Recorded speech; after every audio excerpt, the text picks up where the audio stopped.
Benar Tuhan, segala kemuliaan hanya milik-Mu, dan kami memberikan yang terbaik yang telah Engkau percayakan dalam hidup kami.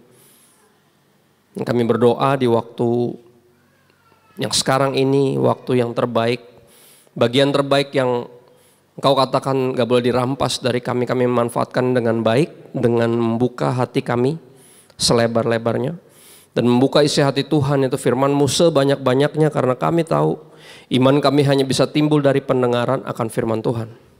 Berbicaralah Bapa, kami siap mendengar. Kami minta bantuan Roh Kudus kepadamu, Bapa yang baik, di dalam nama Yesus. Siap menerima firman Tuhan dan diubahkan dalam nama Yesus, semuanya berkata amin. Silakan duduk semuanya. Selamat Natal. Terima kasih buat kehormatan ini, senang bisa berbagi di tempat ini. Saudara, satu drama yang memberkati kita gitu ya. Dalam hidup bukan hanya ketika lagi Natal, kita kerap kali berupaya memberikan yang terbaik. Cuman problemnya tadi di situ kita lihat di ujung dari dramanya adalah ketika ada yang mau tampil sendiri gitu ya, nggak ada kerjasama, nggak ada kepentingan bersama, tapi kepentingan sendiri, ada yang mau tampil sendiri, dan itu jadi problem. Ya saudara, Alkitab kita itu baru di awal-awal udah ada masalah. Bukan hanya ketika manusia itu dalam dosa, tapi ketika kakak beradik ini anak keturunan manusia yang pertama, langsung kakak ngebunuh adiknya sendiri, dan itu perkara memberikan persembahan. Jadi kita jangan pernah mengira kalau udah di gereja, udah pelayanan gitu ya, kita udah luput dari keegoisan. Justru pembunuhan pertama terjadi, kakak bunuh adiknya sendiri, perkara itu. Perkara memberikan persembahan. Dan ini satu peringatan bagi kita. Ya, dan malam ini tidak terkecuali Natal selalu jadi sebuah pengingat bahwa Tuhan telah memberikan kepada kita yang terbaik. Ya, kita ke Yesaya 9 ayat 5, kita ke sana, Yesaya 9 ayat 5. Ayat Natal yang dijadiin lagu, saudara. Ya. Seorang anak telah lahir untuk kita, seorang putera diberikan. Lagunya cukup terkenal. Lagunya persis dari ayat ini, nggak dimodif-modif gimana. Dan dikatakan sebab seorang anak telah lahir untuk kita. Untuk kepentingan siapa dia lahir? Untuk Anda dan saya, bukan kepentingan dia, kepentingan kita. Ya, seorang putra, anak laki-laki telah diberikan untuk kita sebagai hadiah. Makanya Natal identik sama hadiah, mau tahu kenapa? Bukan gara-gara Nicholas dari Mira. Bukan, siapa dia? Seorang uskup dari Turki. Yang terkenal akhirnya dijadiin mitos, namanya Sinterklas. Ya, dia suka ngasih kado. Salah satu kebiasaan Nicholas adalah kasih kado secara diam-diam. Jadi orang dapat kado dan nggak ada yang nulisannya dari siapa gitu, nggak ada. Dan itu dijadiin satu kayaknya yang membuat Natal identik sama kado. Sebenarnya Natal identik sama kado gara-gara Yesus. Nah, di hari ulang tahunnya dia memilih untuk menjadi hadiah untuk Anda dan saya.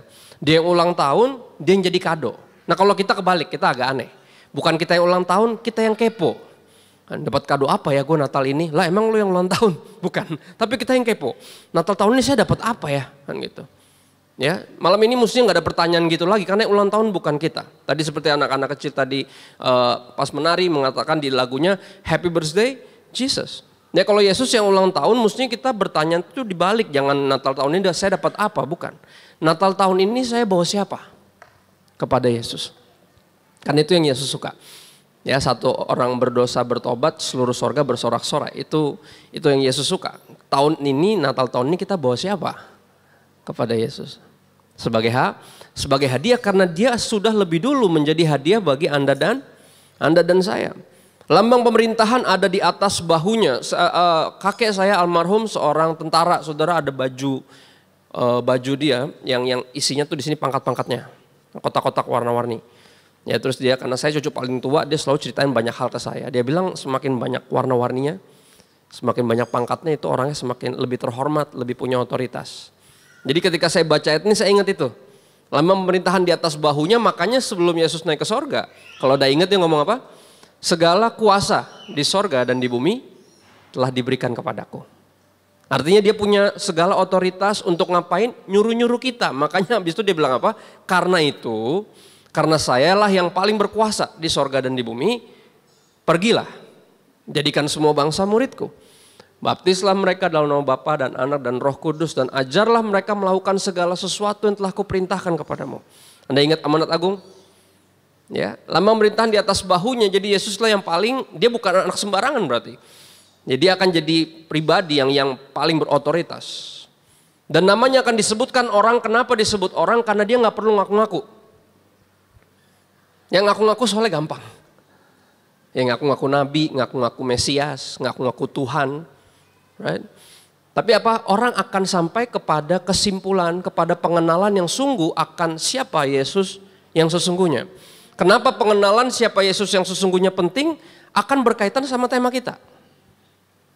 Yang akan berkaitan sama tema kita. Saya kasih bocoran dulu deh, rangkuman dari khotbah saya. Ya, intinya gini. Kalau Yesus bukan siapa-siapa bagi kita, pantesan kita nggak ngapa-ngapain buat dia. Karena dia bukan siapa-siapa. Saya ulang ya, bener ya. Kalau kita anggap nih seorang bukan siapa-siapa, kita nggak akan bikin apa-apa buat dia. Orang dia bukan siapa-siapa kok. Ya, alih-alih membelikan yang terbaik, boro-boro, jauh. Ngapa-ngapain juga malas, orang dia bukan siapa-siapa kok. Ya, ini akan saya bagiin secara sederhana. Karena kekristenan kita sebenarnya melalui fase-fase ini. Dimulai dari apa yang disebutkan orang tentang siapa yang lahir ini, yang kita rayakan kelahirannya malam ini. Ya, pertamanya namanya disebutkan orang siapa? Penasehat ajaib. Saudara, fase pertama kekristenan adalah saya bilangnya baru namanya ceki-ceki. Ya, untuk mau ngeliat-ngeliat dulu. Belum mau sungguh-sungguh, baru mau lihat-lihat dulu aja. Karena dia jadi ada satu pilihan, ada 6 agama di Indonesia, dia salah satu pilihan, Yesus salah satu pilihan. Banyak pilihan yang lain, tapi Yesus pilihan biasanya yang dicari kalau udah mentok. Ya enggak? Orang kira-kira nyari penasehat gak kalau masih bisa sendiri? Enggak, kita nyari penasehat kalau udah mentok. Baru nyari penasehat. Kalau masih bisa diurus sendiri kita gak nyari penasehat. Beberapa kita masih di fase ini cukup lama, udah puluhan tahun Kristen, tapi hubungan sama Tuhannya kayak gini. Kita baru nyari Tuhan kalau udah mentok. Kalau belum sakit belum berdoa. Ya, kalau masih kaya nggak ke gereja, kan gitu. Ya, kalau masih sukses nggak punya waktu buat Tuhan. Bener gak? Akhirnya apa kita perlakukan dia kayak penasehat yang baru kita cari kalau kita udah mentok. Ya, biasanya kalau ngirimin DM ke Instagram saya kayak gini kalimatnya. Pak Pendeta, saya baru tinggalin nih sama pacar saya. Ada ayat nggak ya buat saya? Gitu.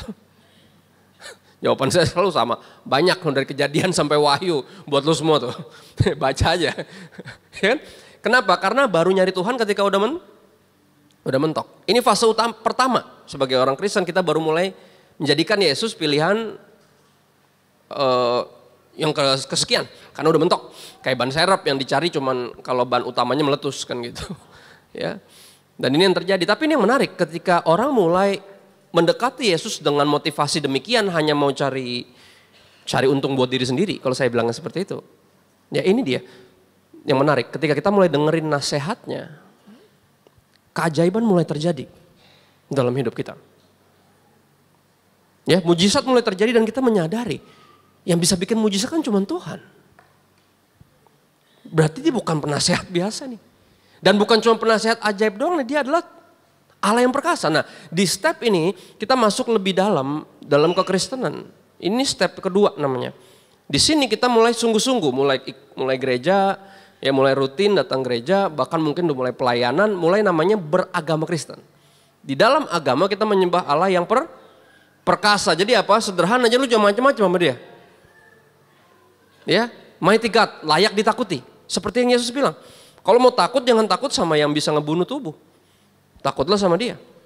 Yang bisa bukan hanya berkuasa membunuh tubuh, mengambil nyawa, tapi juga membinasakan di neraka. Ya, kalau ada pribadi yang paling layak ditakuti, Tuhanlah pribadi tersebut. Maka lu jangan macam-macam sama dia. Dia Allah yang perkasa, nggak ada yang bisa ngelawan dia. Dan gitu, dan di dalam. Tapi kalau di satu sisi yang lain, kalau ada pribadi yang paling layak dikasihi, Tuhanlah pribadi tersebut. Nggak ada yang lebih mengasihi kita lebih besar daripada Tuhan mengasihi kita. Bapa di sorga mengasihi kita. Makanya apa? Dia relakan anaknya. Malam ini kita mengingat Ya, sebenarnya Natal itu walaupun Happy Birthday Jesus, ya saya tahu ini hari kelahiran Yesus, cuman fokus Natal sebenarnya sejujurnya berbicara tentang hati Bapa yang merelakan anaknya diberikan sebagai hadiah. Untuk siapa? Untuk Anda dan saya, anak-anaknya yang durhaka. Baru nanti di Jumat Agung sama Paskah kita merayakan kerelaan Yesus memberikan nyawanya. Nah di Pentakosta kita merayakan apa? Pencurahan Roh Kudus, Bapa, Putra dan Roh Kudus. Cuman kerap kali Natal kita suka nggak terlalu menyadari bahwa di sini justru kasih Bapa paling jelas.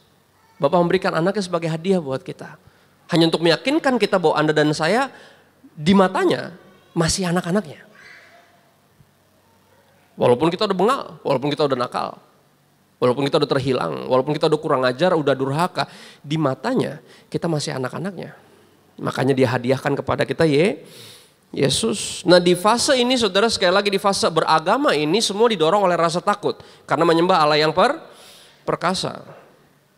Macam-macam saudara, ada takut kena azab misalnya. Ada yang gitu. Ya takut nggak diberkati misalnya. Ya, kalau di kalangan saya terkenalnya tuh kita mesti beri perpuluhan kalau enggak nanti ada belalang tempur menyerang perbendaharaan kan gitu. Jadi terasa takut, ya takut kena azab, takut nggak diberkati, takut Tuhan marah, takut nanti kalau mati masuk neraka. Semua dorong rasa takut karena menyembah Allah yang perkasa, yang lu jangan macam-macam deh sama dia. Dia layak ditakuti. Makanya apa Tuhan melalui Natal, Bapa di sorga sebenarnya rindu kita segera melalui fase religius ini. Karena sekali lagi, religiusitas gak menyelamatkan siapapun. Saya ulang, religiusitas gak menyelamatkan siapapun seperti di drama tadi. Dia di acara Kristiani lagi penampilan bakat, acara Natal bisa ribut sendiri. Karena apa? Self-centered. Jangan pernah lupa kakak bunuh adiknya, pembunuhan pertama kakak bunuh adiknya perkara persembahan kepada Tuhan. Yang musuhnya rohani. Tapi bisa jadi sangat tidak rohani. Ya. Makanya Tuhan rindu melalui Natal sebenarnya. Bapa rindu untuk kita ini melalui fase religius kepada relationship. Karena kekristenan lebih dari cuma sekedar agama, is relationship. More than just religion. Di mana hubungannya antara anak-anak sama papinya sendiri. Makanya apa? Fase berikutnya dalam kekristenan kalau kita bertumbuh dewasa rohani, kita akan mengenal dia sebagai Bapa yang kekal. Artinya apa? Selamanya dia Papa kita dan selamanya siapa kita? Anak-anaknya. Dan di sini yang paling indah sebenarnya dan banyak yang stuck juga di sini. Karena semuanya udah enak hubungannya. Dan beberapa orang masuk ke dalam kategori namanya ada hyper grace namanya. Jadi penyalahgunaan anugerah Tuhan. Karena pemandangannya gini loh, Tuhan tuh kan Bapa yang baik. Ya namanya juga anak kan badung-badung dikit gak apa-apa lah. Ya, ntar tinggal minta ampun, udah bikin dosa aja nggak apa-apa. Ntar tinggal minta ampun. Jadi ada berapa yang sembarangan, ya lupa menghormati karena dipikir ini kan bokap gue asik-asik aja lah. Bapak gue kan asik. Ada yang gitu, ada. Ya lupa bahwa apa? Bahwa ini bukan cuma sekedar bapak yang baik, tapi dia adalah raja. Saudara nggak ada yang macam-macam sama raja. Nobody mess with the king. Nggak ada. Dan kalau dia raja, mestinya apa? Respon kita adalah mengabdi kepada sang raja. Tapi the question stands. Ya ketika kita mau takut, balik lagi seperti Allah yang perkasa mau mentakuti raja yang lu gak boleh macam-macam. Ternyata dibilang dia raja damai justru di dalam penundukan diri kepada pemerintahannya, kedaulatannya, kita beroleh damai. Yakobus berkata demikian, orang yang mendua hati gak akan pernah tenang dalam hidupnya. Makanya apa ketika Tuhan mau menjadi raja atas hidup kita, itu sebenarnya buat kebaikan kita. Ya kita jadi lebih damai. Dalam rumah tangga misalnya contoh ketika suami atau istri mau jadi yang duduk di tahta, pasti berantakan semua. Kita berantem karena itu. Karena dua-duanya pengen duduk di tahta, tahtanya cuma satu. Dan kita bingung kenapa tahtanya cuma satu, kenapa? Karena yang mesti duduk situ siapa? Yesus, bukan kita. Bukan kita. Gue kepala keluarga, lu dengerin gue. Nggak gitu bahasanya. Itu kita mau, yang laki-laki mau duduk di situ. Enggak. Yang perempuan juga nggak bisa di situ. Gue nggak mau tau, pokoknya gue suka kayak gini. Lu tuh dari dulu nggak pernah peka deh. Gue tuh paling nggak demen kayak lihat. Dua-duanya mau duduk di tahta, nggak. Dua-duanya minggir. Biarin Yesus yang di situ. When Christ is King, there is peace. Ketika Kristus Raja, baru ada kedamaian. Ya, tapi pertanyaannya saudara, Ini baru ayat pertama. Pertanyaannya adalah, siapa Yesus bagimu? Kita di fase yang mana? Karena jawabannya akan menentukan apa yang akan kita lakukan buat dia. Pemberian macam apa yang akan kita berikan buat dia? Saya ulang kesimpulannya. Kalau dia bukan siapa-siapa untukmu, pantesan kau tidak melakukan apa-apa untuknya. Dia bukan siapa-siapa. Ya, the question stands. Saudara ingat gak di Lukas 7 ayat 44 sampai 46. Saya balik kepada poin utama saya, yaitu religiositas tidak menyelamatkan kita. Kalau agama bisa nyelamatin, kita udah aman, kita agama Kristen. Tapi masalahnya nyelamatin Yesus. Artinya kita mesti beriman kepada Yesus, bukan hanya beragama Kristen aja. Sungguh-sungguh beriman kepada Yesus dan percaya bahwa kita selamat oleh anugerah Tuhan, bukan karena bahkan kekuatan iman kita. No, it's not the strength of our faith that saves us. It's the object of our faith that saves us. Objek iman kita yang menyelamatkan kita. Bukan kuatnya iman kita, bukan. Iman kita, firman Alkitab katakan, adalah sebuah anugerah dari Tuhan. Jadi jangan ngerasa superior. Kalau bisa percaya sama Yesus, bersyukurlah. Dan tahu dirilah, kita juga gak lebih baik dari yang lain. Tapi kita apa? Dianugerahi, katakan amin. Oh ya. Di Lukas 7 ayat 44 sampai 46, ketika Yesus diundang ke rumah orang Farisi, di ayat 46, sambil berpaling kepada perempuan itu, Yesus berkata kepada Simon, engkau lihat perempuan ini? Aku masuk ke rumahmu, namun engkau tidak memberikan aku air untuk membasuh kakiku. Ya, Simon tidak melakukan apa-apa buat Yesus. Kenapa? Karena bagi Simon, Yesus bukan siapa-siapa. Padahal diundang loh. Dia ngundangnya kalau zaman sekarang tuh bahasa gaulnya pansos, panjat sosial. Karena Yesus yang paling viral saat itu, saudara. Jadi kalau Anda mau namanya naik, undang Yesus. Ya, cari muka sama Yesus. Jadi dia pansos tuh. Ya, sejak aku masuk ke rumahmu, engkau tidak memberikan aku air untuk membasuh kakiku sendiri. Kalau memang saya tamu kehormatan, ya di peraturan Yahudi mestinya dicuciin kakinya malah. Bukan cuma dikasih air buat cuci kaki. Tapi air buat cuci kaki aja gak ada. Namun apa? Tetapi dia, perempuan ini, membasahi kakiku dengan air mata dan menyekanya dengan rambutnya. Ayat 45. Engkau tidak mencium aku. Tetapi sejak aku masuk, ia tiada henti-hentinya mencium kakiku. Engkau tidak meminyaki kepalaku dengan minyak. Tapi dia meminyaki kakiku dengan minyak wangi. Sudah ingat bagian ini? Ketika perempuan itu lagi melakukan yang terbaik, memberikan yang terbaik buat Yesus, apa yang dipemandangan orang-orang itu? Yang ngerasa superior? Ngerasa si paling kudus, si paling benar, si paling rohani? Dalam hati mereka bilang apa? Kalau Yesus orang suci, mestinya dia tahu perempuan macam apa yang lagi pegang-pegang kakinya. Saudara, kalau dalam pelayanan ada hati yang demikian, hati kita busuk. Sejujurnya motivasi orang bukan urusan kita. Itu urusan dia sama Tuhan. Urusan kita menjaga motivasi kita sendiri. Dan salah satu tugas kita memberikan motivasi kepada orang lain. Untuk juga melakukan yang terbaik. Bukan meragukan motivasinya. Oke? Jangan kayak gitu. Sekali lagi pertanyaan saya, kenapa Simon tidak melakukan apa-apa bagi Yesus? Karena nampaknya bagi Simon, Yesus bukan siapa-siapa. Tapi bagi perempuan ini, siapa Yesus? Segalanya. Lihat, kalau benar dia pelacur, oke, karena ada 2 kali Yesus diurapi seperti ini, saudara. Salah satunya sama Maria, yang jelas bukan pelacur Maria. Satunya lagi nggak ada namanya. Oke, kalau benar dia seorang pelacur, berarti gini, rambut sama minyak wangi dan air mata itu menunjukkan segalanya. Rambut adalah mahkota buat perempuan, minyak wangi adalah modal untuk melacur, dan air mata menunjukkan kesungguhan hati. Dan dia, she poured it all for Christ. Dia tumpahkan semua buat Yesus. Sampai ada bagian lain di mana murid-murid bilang kayak, buat apa pemborosan ini? Minyak saat itu mahal banget loh. Kalau dijual lumayan buat orang miskin kan gitu. Saudara, kalau Yesus segalanya untukmu, Engkau akan memberikan yang terbaik. Segalanya buat dia. Tapi the question stands, siapa Yesus bagimu? Saudara,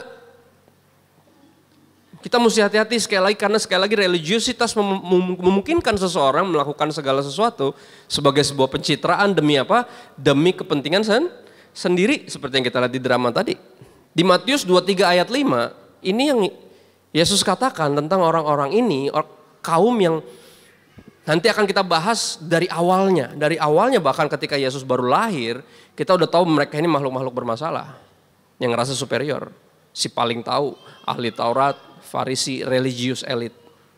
Apa yang dikatakan sama Yesus Matius 23 ayat 5? Semua pekerjaan yang mereka lakukan hanya dimaksud supaya dilihat orang. Jangan sampai kita memberikan yang terbaik, kayaknya buat Tuhan, katanya buat Tuhan. Tapi sebenarnya buat siapa? Buat diri sendiri. Kalau nyanyi lagu kayak gini, bagi dua segala pujian, bagi dua, bagi dia, nggak boleh. Ya, curi kemuliaan, nggak boleh. Ku beri kemuliaan, bukan curi kemuliaan. Nggak ada bagi dua, nggak ada dikit-dikit, nggak. Semuanya dari dia, oleh dia, untuk dia, dan bagi dialah kemuliaan sampai selama-lamanya. Soli Deo Gloria, nggak boleh mencuri setetes pun, setitik pun. Tapi ini ngerinya, kita bisa memberikan yang terbaik kayaknya buat Tuhan, katanya buat Tuhan, tapi ternyata bukan. Nah baru sekarang saya masuk ke khotbah Natalnya, kan gitu. Kita ke Matius 2 ayat 1 sampai 11, saudara. Bicara tentang dia layak mendapat yang terbaik. Balik kepada pertanyaan, bagimu siapa Yesus? Kita di fase kekristenan yang mana? Masih cuma nyari Tuhan kalau lagi kena masalah, kalau lagi susah, kalau lagi ada maunya doang. Atau masih melakukan semuanya karena takut gak diberkati, takut Tuhan marah, takut masuk neraka. Ya atau karena hubungan antara anak-anak dengan papinya sendiri. Anak-anak yang punya kerinduan mau bikin papanya bangga. Yang mana? Atau lebih jauh lagi melampaui keinginan, melampaui perasaan, yaitu kepada kenyataan bahwa dia adalah raja dan saya mestinya mengabdi kepada sang raja. Kita ke Matius 2 ayat 1 sampai 11, sesudah Yesus dilahirkan di Bethlehem di tanah Yudea pada zaman Herodes. Raja Herodes datanglah orang-orang Majus dari timur ke Yerusalem dan bertanya-tanya di manakah dia, raja orang Yahudi yang baru dilahirkan itu. Kami telah melihat apa? Bintangnya di timur dan kami datang untuk menyembah dia. Saudara, ada perdebatan sampai hari ini kita belum konsensus. Ini mereka ini sebenarnya siapa?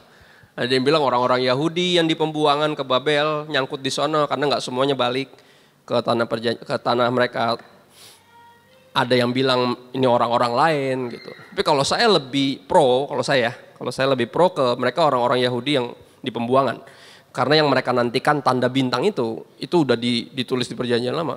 Itu nubuatan. Ketika bintang itu terbit berarti raja itu lahir. Ya kalau mereka bukan orang Yahudi ngapain mereka jauh-jauh nyari raja orang Yahudi mau nyembah dia. Orang bukan siapa-siapa. Nah itu buat saya. Tapi sekali lagi perdebatan ini masih bisa diobrolin. Ya. Ayat 3. Ketika Raja Herodes mendengar hal itu terkejutlah ia beserta seluruh Yerusalem.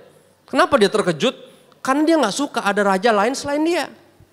Kita tahu kisahnya. Ya, orang ini sangat insecure. High position tapi insecure. Saudara bisa gak kita dalam high position tapi insecure? Sangat mungkin. Berapa dari Anda pengen posisi yang lebih tinggi? Percayalah. Bisa jadi di posisi tinggi Anda justru insecure. Tapi di posisi ini Anda ngerasa damai dan tenang. Bisa jadi nggak usah melampaui itu. Kalau Tuhan tahu kita siap dipercayakan lebih besar, dia akan angkat kita ke posisi itu. Tapi kata siapa di atas bisa lebih tenang, kata siapa? Enggak. Ya dia sangat insecure sampai apa? Dia bunuh kakaknya untuk ambil istrinya dan dia bunuh anak-anaknya sendiri. Karena dia nggak mau apa? Ada raja yang menggantikan dia. Jadi ketika dia dengar ada raja baru lahir, terkejut dia. Raja apaan? Gue raja. Maksud lu raja apa ya? Makanya apa? Ayat 4. Dikumpulkannya lah semua imam kepala dan ahli Taurat bangsa Yahudi. yang paling tahu, yang paling saleh, yang paling religius. Lalu dimintanya keterangan dari mereka di mana Mesias akan dilahirkan.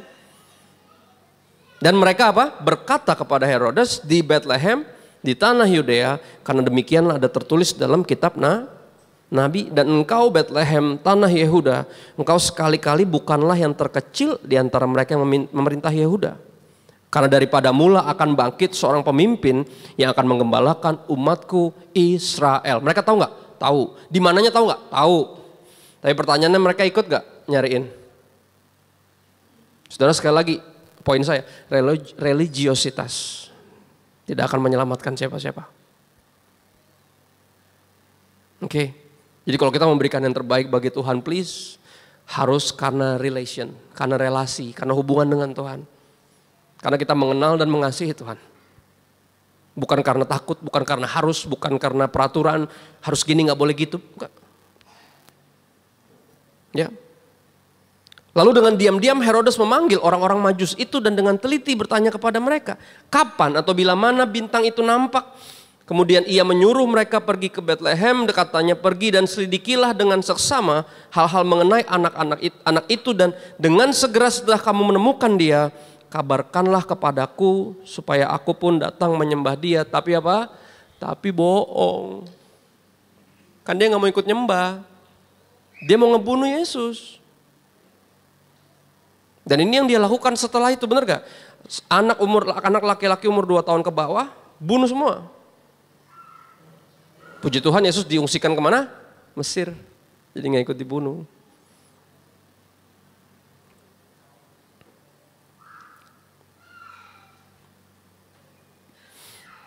Ayat 9.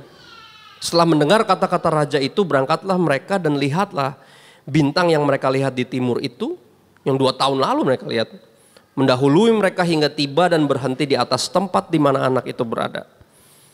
Ayat 10, ketika mereka melihat bintang itu, sangat bersukacitalah mereka. Kenapa? Karena terlahir lihat 2 tahun yang lalu. Ya arahinnya ke sini Bethlehem, baru lihat lagi, oh wow, ikutin, seneng. Dan di atas, tepat di atas rumah itu, berarti bener nih. Ayat 11, maka masuklah mereka ke dalam rumah itu dan melihat anak itu, udah bukan bayi lagi. Bahasa Yunaninya berbeda. Ya, bersama dengan Maria ibunya, lalu sujud menyembah siapa? Menyembah Yesus. Masih anak loh. Mereka pun apa? Membuka tempat harta bendanya dan mempersembahkan persembahan kepada Yesus, yaitu apa? Emas, kemenyan, dan mur. Ini ada di seluruh internet, Anda bisa cari. Maksud emas, kemenyan, mur itu apa sih? Menunjukkan apa? Siapa Yesus bagi orang-orang ini. Yang memberikan emas adalah mereka yang percaya bahwa Yesus adalah Raja. Mesias, Raja Penyelamat itu. Emas buat mahkotanya. Yang memberikan kemenyan percaya bahwa kemenyan buat apa sih bakar menyan? Doa, dupa, nyalain dupa. Mereka percaya bahwa Yesus adalah imam besar agung yang akan bersyafaat bagi umatnya. Seperti yang Ibrani bilang, di Wahyu juga dikatakan demikian. Dan yang memberikan mur yang paling kontroversial. Karena mereka percaya bahwa Yesus akan jadi apa? The Lamb of God that will take the sins of the world. Dia adalah domba tumbal itu. Yang akan mati di salib untuk menggantikan Anda dan saya. Yang harusnya tergantung di salib. Jenis persembahan mereka menjelaskan siapa Yesus menurut mereka. Saudara, persembahan menunjukkan penyembahan. Saya ulang. Persembahan menunjukkan penyembahan. Kalau kita kasihnya sembarangan, berarti buat kita dia bukan siapa-siapa. Kalau kita nggak ngasih, apalagi? Udah punya bukan siapa-siapa. Ya. Kenapa mereka berikan yang terbaik? Seperti siapa? Janda miskin yang cuma punya 2 peser, dia kasih berapa? 2 peser, dia kasih 100%. Kenapa? Bagi dia siapa segalanya? Ya, balik lagi. Menurutmu siapa Yesus? Karena akan berpengaruh kepada yang kita berikan baginya.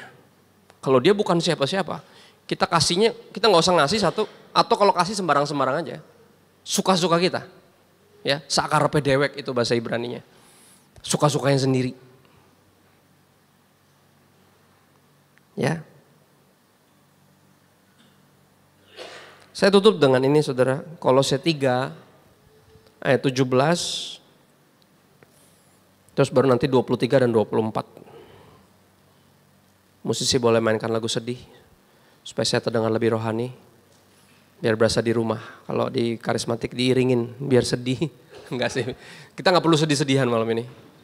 Kita hanya perlu sedih ketika Roh Kudus menginsafkan kita akan dosa. Dia menyadarkan kita bahwa selama ini nampaknya Yesus bukan siapa-siapa buat saya.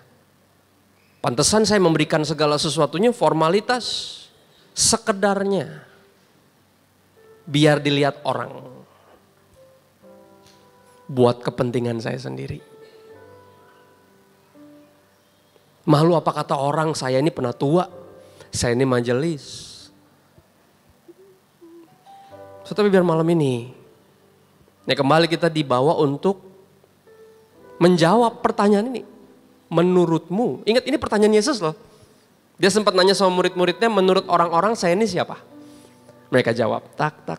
Oke, kalau menurut kamu siapa saya? Dan malam ini pertanyaannya sama. Ya, menurutmu siapa bayi yang lahir di Bethlehem 3.000, 2.000 atau 3.000 tahun yang lalu? Dan siapa dia dalam hidupmu? Apakah dia terus jadi bayi yang baru lahir terus? Yang bisa disumpel pakai permen buat diem? Pakai persembahan? Pakai perpuluhan? Nih udah diem. Tapi bukan pakai pertobatan kita? Padahal dia merindukan pertobatan kita. Saudara, jika dia rindu kita bertobat, kita gak bisa ganti dengan pelayanan, bukan? Itu namanya gak nyambung. Bertobat dulu baru pelayanan. Jangan pikir Tuhan perlu pelayanan kita, enggak perlu.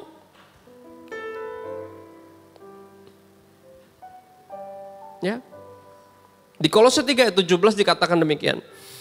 Dan segala sesuatu yang kamu lakukan dengan perkataan atau perbuatan, lakukanlah semuanya itu di dalam nama Tuhan Yesus, sambil mengucap syukur oleh Yesus kepada Allah Bapa kita. Kenapa? Karena Bapa telah mengaruniakan anaknya.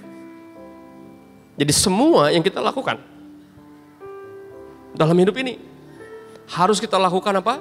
Dalam nama Yesus, sambil bersyukur karena Yesus kepada Bapa. Apakah Anda bersyukur? Dia lahir untuk kami. Dia hidup dulu, jangan langsung mati dulu. Hidup dulu. Dia hidup sempurna, ganti hidup kita yang berantakan loh. Supaya apa? Supaya dia bisa mati, jadi tumbal menggantikan anak-anak saya. Dan dia bangkit gak sendirian. Dia ajak kita bangkit, hidup bagi Tuhan, memberikan yang terbaik because He is worth the best. Sehingga ayat 23 dan 24 kesimpulannya. Apapun juga yang kamu perbuat, apapun juga yang kau berikan, apapun juga yang kau lakukan, perbuatlah, berikanlah, lakukanlah dengan segenap hatimu seperti untuk Tuhan dan bukan untuk manusia. Kamu tahu bahwa dari Tuhanlah kamu akan menerima bagian yang ditentukan bagimu sebagai upah. Jadi ketika kita melakukan segala sesuatu, memberikan apapun segala sesuatu kepada Tuhan, nggak usah dengan mental hitung-hitungan. Enggak. Ya ada orang bilang gitu, ngapain Pak saya pelayanan, emang saya dapat apa? Ngapain saya mesti mengampuni, emang saya dapat apa? Ngapain saya mesti taat, dapat apa saya? Ngapain saya mesti ibadah, saya dapat apa? Saudara, orang kalau ngomong gini dia nggak ngerti. Tuhan udah lebih dulu memberikan Yesus.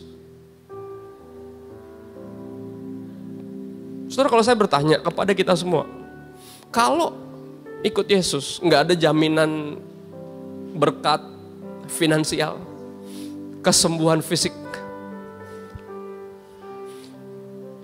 kepastian keselamatan di sorga, masih pada mau ikut Yesus gak? Jawabannya mestinya masih. Karena kita ikut Yesus, karena Yesus, bukan karena yang lain. Oh ya, kalau kita cuma mau Yesus karena pengen sorga, itu kayak deketin laki-laki karena rumahnya bagus. Kita pengen rumahnya, bukan dianya.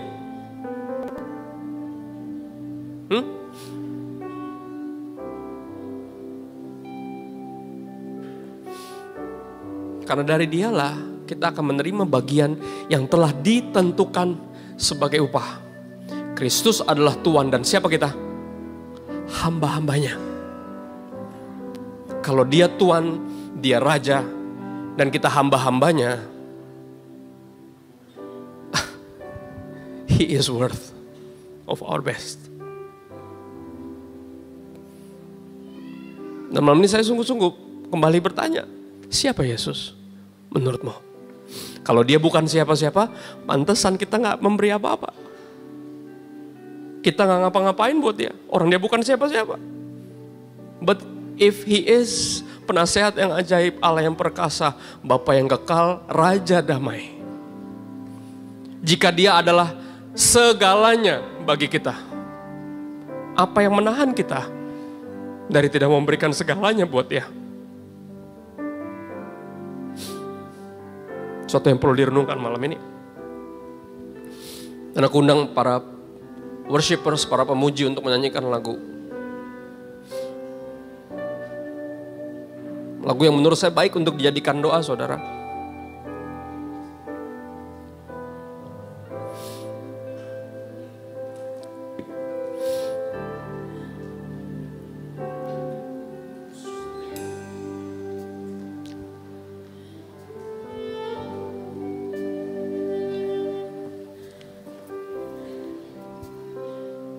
Ku sembah di tempat ini, Kau berikan kesejukan di hatiku. Mari Tuhan, bentuklah hati ini menjadi seturut firman-Mu, sempurnakan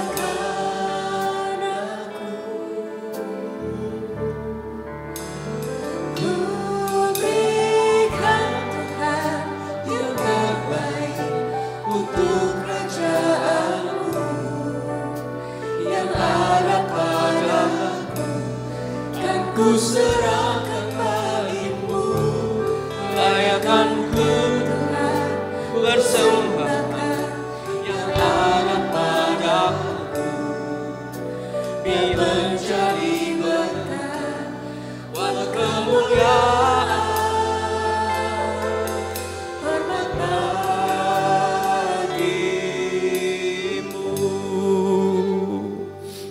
Saudara, di malam yang indah ini,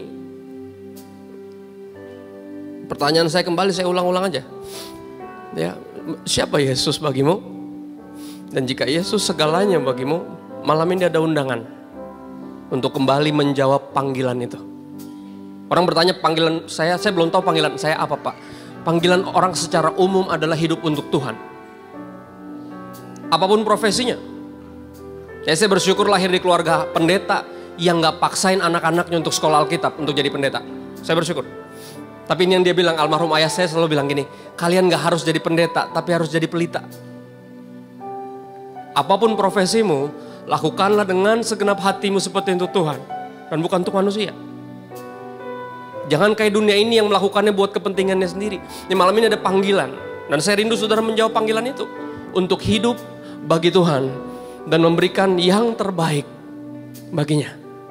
Seluruh hidupmu, lebih dari cuma sekedar uangmu, lebih dari cuma sekedar waktumu, tapi seluruh hidupmu, lebih dari 2 jam di hari Minggu pas pelayanan, tapi di setiap detik, di setiap tarikan nafas, di setiap yang kita lakukan dan katakan, lakukanlah dalam nama Tuhan Yesus, sambil bersyukur oleh Dia kepada Bapa yang telah menganugerahkan Yesus bagi kita.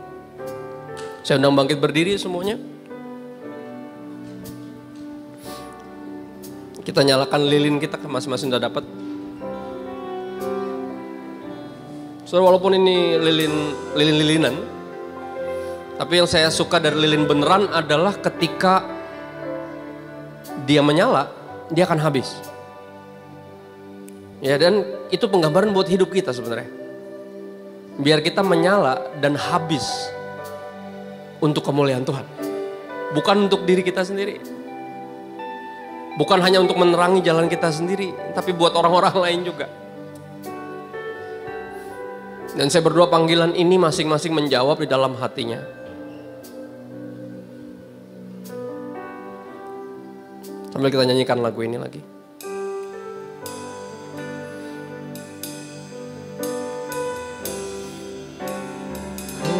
Ku sembah di tempat ini,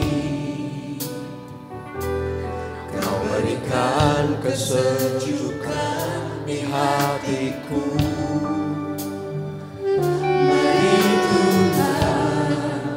Bentuklah hati ini menjadi turut firman-Mu, sempurnakan aku. Ku berikan Tuhan yang terbaik untuk kerajaan-Mu yang ada padaku. Dan ku serahkan bagi-Mu, layakan ku Tuhan, persembahkan yang ada padaku, biar menjadi berkat buat kemuliaan hormat bagi-Mu.